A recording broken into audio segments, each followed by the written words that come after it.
বিয়ে করবো, আমার মামলাগুলো তুলো না ভাই, আমাকে মামলাগুলো তুলে আমাকে রিলিজ করো, আমাকে ফ্রি করো, আমাকে তুমি ফ্রি করো। আর কত নিজের ক্ষমতার জোর দেখাইবা, আর কত টাকার জোর দেখাইবা? শেষ করো মামলাটা, যা শাস্তি দেওয়ার তো দিছই। আমি তো চাইলে তোমার বহুত শাস্তি দিতে পারতাম, বহুত মামলা দিতে পারতাম, আমি তো দেই নাই। তুমি আমারে ভরণ পোষণের মামলা দিছো, তারপরে কিছুদিন পরে আবার আরেকটা কি অ্যাটেম্পট টু মার্ডারের মামলা দিছো, তার কিছুদিন পরে ধর্ষণ মামলা দিছো, 3টা মামলা দিছো আমার নামে। তারপর হচ্ছে আবার তুমি কাবিননামা এনে বের করতেছো, অনলাইনে এসে দেখাচ্ছ মামুন আমাকে বিয়ে করছে, আমরা হালাল রিলেশন ছিলাম, এটা করছি সেটা করছি।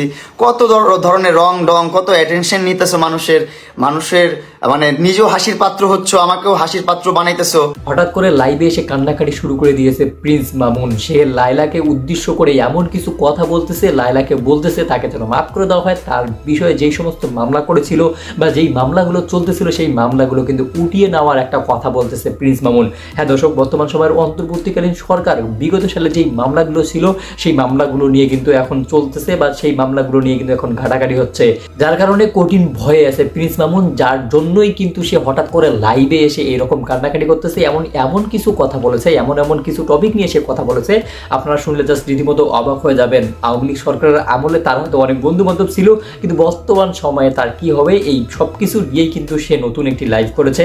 সেই লাইভটি অনেক ইম্পর্টেন্ট, আপনারা বুঝতে পারবেন যে কিভাবে সে ভয় পাচ্ছে এবং ভয় পাওয়ার পরেই কিন্তু লাইলার কাছে মাপ চাচ্ছে বা এমন একটা ভিডিও করেছে, এমন কথাই কিন্তু বলতেছে অনেকেই। হ্যাঁ দর্শক, সেই সম্পূর্ণ ভিডিওটি আপনাদেরকে দেখাবো, আপনারা ভিডিওটি দেখলেই বুঝতে পারবেন যে আসলে প্রিন্স মামুন কি বলতে চাচ্ছে বা প্রিন্স মামুন কি আবারও নতুন করে সেই বিষয়টা তুলতে চাচ্ছে নাকি, সেটা কিন্তু আপনারা জানতে পারবেন। সো দর্শক, কথা বলা আপনারা সর্বপ্রথম ভিডিওটি দেখে নেবো। আর ভিডিওটি শুরু করার আগে একটি রিকোয়েস্ট থাকবে, আপনারা সম্পূর্ণ ভিডিওটি না দেখে কেউ বাজে মন্তব্য করবেন না।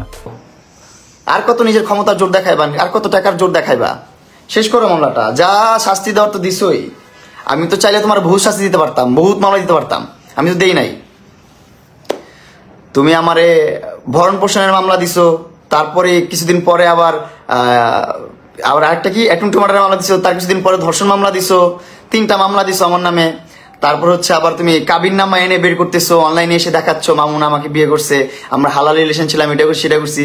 কত ধরনের রং ডং, কত অ্যাটেনশন নিতেছো মানুষের মানে নিজেও হাসির পাত্র হচ্ছ, আমাকেও হাসির পাত্র বানাইতেছো।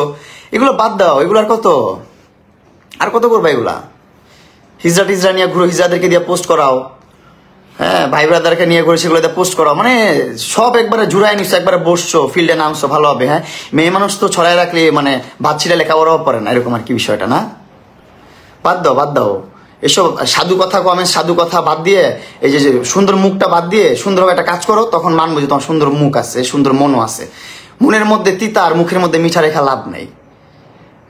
ভিতরে 3-4টা মামলা দিয়ে একবারে মনে করো যে নিঃস্ব করে লাইতেছো, ধ্বংস করে লাইতেছো, চেষ্টা আসছো। আরো কত কিছু পারতা, আরো যদি মামলা থাকতো বাংলাদেশের আইনে সেগুলোও করতা তুমি, বুঝছো? এতটা নিকৃষ্ট মানুষ, ভালোবাসলে মানুষের কখনো এত ক্ষতি করতে পারে না, মানুষের এত বিপদ করতে পারে না। একটা সময় ছিলাম আমি তোমার কিং, এখন আমি হচ্ছি কি জঘন্য মানুষ বাংলাদেশের। লজ্জা লাগে না? নিকৃষ্ট মহিলা কোথাকার। মামুন ভাই, আপনি নবীনগর সেনা মার্কেট কি আসেন না? না ভাইয়া, যাই না। তোমার এত পাপের পর যেহেতু আল্লাহ তোমাকে এখনো ভালোবাসে, তাহলে খারাপ মানুষের কথা কানে নিবেন না, নিব না ভাই। আমরা পুরুষ মানুষ অসহায় বাংলাদেশে আইনের কাছে ভাই। বাংলাদেশ আইন কি দেখতেছেন? ওনাদের কি অনলাইনে চার্ট উঠে না?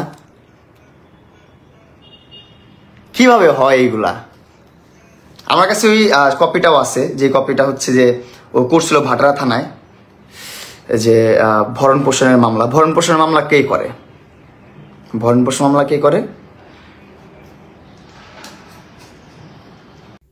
দর্শক, আপনারা শুনতে পারলেন প্রিন্স মামুন কিন্তু এবার লাইভে এসে কথা বলতেছে, লাইভে এসে সবার সঙ্গে কিন্তু মানে এমন কিছু কথা বলতেছে যেই কথাগুলো কিন্তু ডিরেক্টলি লাইলাকে উদ্দেশ্য করে বলতেছে।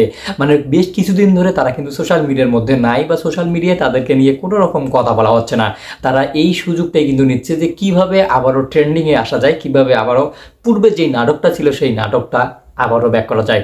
কিন্তু দর্শক, বর্তমান সময়ের অন্তর্বর্তীকালীন সরকার আর বর্তমান এই সরকারটাকে পরিচালনা করতেছে বা এর পিছনে বড় একটা শক্তি আছে, সেটা হচ্ছে ছাত্র সমাজ। আর এই ছাত্র সমাজ যে এই ফুংফাং কাহিনীগুলো ধরবে না বা এই ফুংফাং কাহিনীগুলোকে আবারও আসতে দেবে না, সেটা কিন্তু আপনারা বুঝতেই পারতেছেন। কিন্তু দর্শক, আপনাদের কি মনে হচ্ছে এই যে হঠাৎ করে প্রিন্স মামুন যেই লাইভটি করেছে, এই লাইভটি থেকে সে কি বোঝাতে চাচ্ছে বা লায়লার উদ্দেশ্য করে কি বলতে চাচ্ছে, এই সব কিছুই কিন্তু এখন পরিষ্কার হবে না। কিছুদিনের মধ্যে হয়তো আবারও এই সব কিছু জিনিস নিয়ে পরিষ্কার একটা ধারণা পাওয়া যাবে। ভিডিওটি ছিল এতটুকুই, আবার দেখা হবে নতুন কোনো ভিডিওতে নতুন কোনো টপিক নিয়ে। ততদিন পর্যন্ত ভালো থাকুন, সুস্থ থাকুন, আল্লাহ হাফেজ।